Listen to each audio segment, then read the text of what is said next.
रात के अंधेरे में एक वीरान श्मशान घाट पर आग जल रही थी। उसके पास बैठे एक अघोरी ने अपने शरीर पर राख मल रखी थी और मंत्रोच्चारण कर रहा था।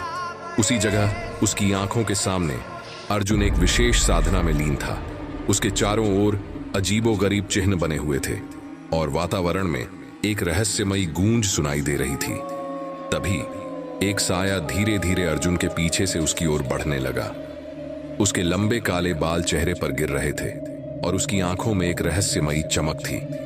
यह कहानी है अर्जुन वर्मा की, जो उत्तर प्रदेश के एक छोटे से कस्बे में टैक्सी ड्राइवर था। उसकी पत्नी साक्षी हमेशा परिवार की खुशहाली के लिए प्रार्थना करती थी, लेकिन अर्जुन को अपनी आमदनी से हमेशा असंतोष रहता था। एक दिन जब वह सड़कों पर सवारी की तलाश में था, तभी एक रहस्यमयी बाबा ने उसे रोका। बाबा का चेहरा डरावना था और उसकी आंखों में अजीब सी चमक थी। बाबा ने कहा, बेटा, मुझे कुछ दूर छोड़ दोगे? पैसे नहीं हैं, लेकिन तुम्हें कुछ ऐसा दे सकता हूं जो तुम्हारी किस्मत बदल देगा। अर्जुन पहले तो हिचकिचाया, लेकिन फिर लालच में आकर उसे बैठा लिया।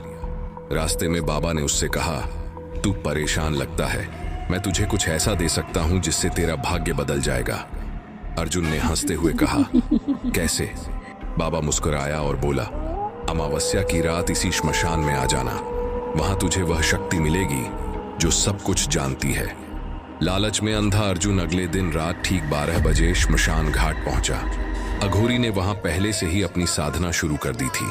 उसने अर्जुन से कहा, आज मैं एक विशेष शक्ति को बुलाऊंगा, कर्ण पिशाचिनी। वह तुम्हें सब कुछ बताएगी, क्या हुआ है, क्या होने वाला है। लेकिन याद रखना, इसके लिए तुम्हें कुछ वचन देने होंगे। जैसे ही अर्जुन ने हामी भरी, श्मशान की हवा ठंडी पड़ने लगी। अघोरी के मंत्रोच्चारण से अचानक एक रहस्यमयी स्त्री प्रकट हुई। वह हवा में तैर रही थी। उसके नाखून लंबे और आंखें गहरी काली थीं। वह धीरे धीरे अर्जुन के पास आई और बोली, अगर तुम मुझे स्वीकार करना चाहते हो तो 3 वचन देने होंगे। अर्जुन ने सिर हिलाया। पहला वचन, मेरे अस्तित्व के बारे में किसी को कुछ नहीं बताओगे। दूसरा वचन, मेरी इच्छा के बिना किसी और स्त्री को स्पर्श नहीं करोगे। तीसरा वचन, कभी मुझे अनदेखा नहीं करोगे, वरना तुम्हारा सब कुछ खत्म हो जाएगा। अर्जुन ने लालच में भरकर तीनों वचन दे दिए और कर्ण पिशाचिनी ने उसे हड्डियों की बनी एक माला पहनाई। उसी रात अर्जुन की तकदीर बदल गई। अगले ही दिन उसकी टैक्सी के पास एक बड़ी गाड़ी आकर रुकी। गाड़ी के अंदर एक अमीर आदमी था, जिसने अर्जुन से पूछा, क्या तुम बता सकते हो कि मेरी कंपनी का भाग्य क्या होगा? अर्जुन ने कुछ देर आंखें बंद की और तभी पिशाचिनी ने उसके कान में फुसफुसाया। अर्जुन ने वह बात कह दी और अगले दिन वही बात सच हो गई। उस आदमी ने खुशी खुशी अर्जुन को मोटी रकम दी। धीरे धीरे अर्जुन का नाम फैलने लगा। बड़े बड़े व्यापारी, नेता और फिल्मी सितारे उससे भविष्य पूछने लगे। लेकिन इसी दौलत और शक्ति के कारण अर्जुन बदल गया। वह अपनी पत्नी साक्षी से दूर रहने लगा। घर में शराब और मांसाहार का सेवन बढ़ गया।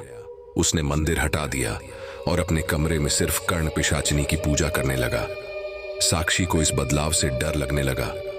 एक दिन जब अर्जुन ने दरबार लगाया हुआ था, तो एक व्यक्ति उसके पास आया और बोला, बाबा, मेरी प्रेमिका मुझे छोड़कर जा रही है, मैं उसे बहुत चाहता हूं।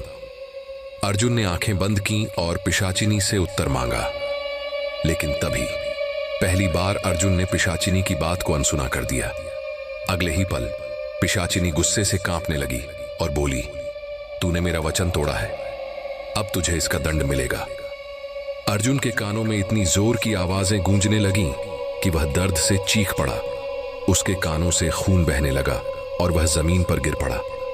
साक्षी ने समझ लिया कि यह सब पिशाचिनी का किया धरा है। उसने तुरंत उस अघोरी बाबा को बुलाया जिसने अर्जुन को सिद्धि दिलाई थी। बाबा ने कहा, अब केवल एक ही उपाय बचा है, तुम्हें हवन करना होगा, लेकिन अर्जुन और तुम्हें इस यंत्र से बाहर नहीं निकलना होगा, चाहे कुछ भी हो जाए। जैसे ही हवन शुरू हुआ, घर की दीवारें कांपने लगीं। कर्ण पिशाचिनी चीख रही थी। अर्जुन उससे मुक्त होने की भीख मांग रहा था, लेकिन बाबा लगातार मंत्र पढ़ते रहे। कुछ ही देर में भयानक चीख के साथ पिशाचिनी आग में समा गई। अर्जुन अचेत होकर गिर पड़ा। कुछ घंटों बाद जब उसे होश आया तो उसके चेहरे पर पछतावे के आंसू थे।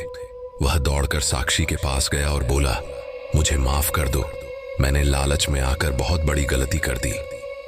साक्षी ने उसे गले लगाया और कहा, अब सब खत्म हो गया, हमें फिर से एक नई शुरुआत करनी होगी। अर्जुन ने अपनी सारी दौलत त्याग दी और फिर से अपनी टैक्सी चलाने लगा, लेकिन अब वह संतुष्ट था। उसने जीवन का सबसे बड़ा सबक सीख लिया था, असीमित लालच अंततः विनाश का ही कारण बनता है।